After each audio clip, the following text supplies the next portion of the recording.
কি করতেছো? ভাই যে পিঁপড়া দিয়ে করতেছি ভাই। ও মাছ ধরবা না? জি ভাই। আমি ছোটবেলায় এগুলো আমি ভাঙতাম, কিন্তু এই তোমরা যা করতেছো এগুলো ডিমগুলো তো নষ্ট হয়ে যাবে। না না, পিঁপড়া না সরাইলে তো আমরা ডিম নিতে পারবো। এইভাবে না, তাহলে? আমি তোমাদের একটা টিপস শেখাই দিই, ঠিক আছে? দেন ভাই। এই পিঁপড়াই এইভাবে জাস্ট হাতটা রাখবা।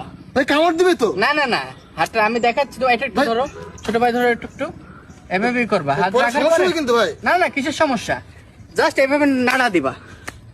দাও দিলে হবে না, তুমি পিঁপড়া পড়তেছে না, একটু কি করো, পড়তেছে কি যে করেন আপনি, চালাকি করলে ভাই পিঁপড়ার সাথে। এখানে দেখো, এখানে দেখো, পাই উফ, না, পিঁপড়ার সাথে কেউ চালাকি করে? আপনি কি পাগল হয়েছেন ভাই?